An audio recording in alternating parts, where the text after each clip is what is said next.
নাহমাদুহু ওয়া নুসাল্লি আলা রাসূলিহিল কারীম আম্মা বা'দ।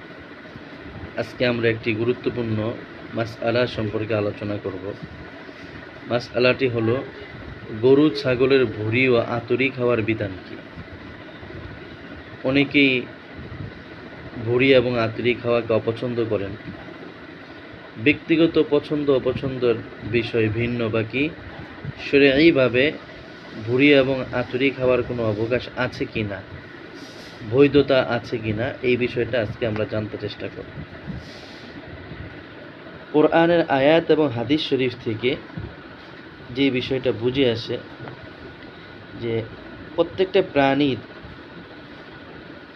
যে অঙ্গ প্রত্যঙ্গগুলো আছে এর ভিতরে কিছু অঙ্গ প্রত্যঙ্গ খাওয়া বৈধ, শরীয়তে এর অবকাশ রেখেছে, আর কিছু অঙ্গের ব্যাপারে যেগুলো অবৈধ স্পষ্টভাবেই রাসূলুল্লাহ সাল্লাল্লাহু আলাইহি সাল্লাম থেকে বর্ণিত আছে। এমন অঙ্গ 7টি বলা হয়, বা এমন অংশ 7টি হয়ে থাকে, যেমন প্রবাহিত রক্ত, পুরুষ লিঙ্গ, স্ত্রীলিঙ্গ, অন্ডকোষ, এমনিভাবে মূত্রথলি, পিত্ত। এবারে গুদ্দা বলতে প্রাণীর গায়ে এক ধরনের ছোট ছোট ফুলা দেখা যায়, ওইটাকে বলা হয়। এই যে 7টা বিষয়, এগুলো খাওয়া নিষেধ স্পষ্টভাবে আছে।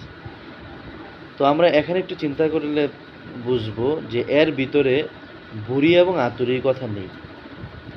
যেহেতু নিষেধকৃত বিষয়ের অন্তর্ভুক্ত ভুঁড়ি এবং আঁতুড়ি নয়, তাহলে মৌলিক ইবাহাত বৈধতার ভিতরে ভুঁড়ি এবং আঁতুড়ির হুকুমটা পড়ে। সেই হিসাবে ফিকহের কিতাবের মাঝে ভুঁড়ি এবং আঁতুড়ির কথা স্পষ্টভাবে বলা হয়েছে যে এগুলো খাওয়া যাবে এবং এগুলো গোশতের সাথে বিক্রিও করা যাবে, এগুলো মাল, এগুলো বৈধ। সুতরাং গরু ছাগলের আঁতুড়ি ও ভুঁড়ি খাওয়াতে কোনো অসুবিধা নেই, জায়েজ আছে, আমরা নির্দ্বিধায় খেতে পারি। তবে এই ক্ষেত্রে পাক পবিত্রতা এর প্রতি খেয়াল রাখা খুবই জরুরি। সুন্দর করে পরিষ্কার পরিচ্ছন্ন করে পাক পবিত্র করে তারপরে ভালোভাবে রান্না করে খাওয়া হলে ইনশাআল্লাহ এতে কোনো অসুবিধা নেই। আল্লাহ পাক রব্বুল আলামিন আমাদেরকে সঠিক মাসআলা মাসাইল জেনে তারপর কথা বলা, আমল করার তৌফিক দান করুন। আমিন ইয়া রাব্বাল আলামিন।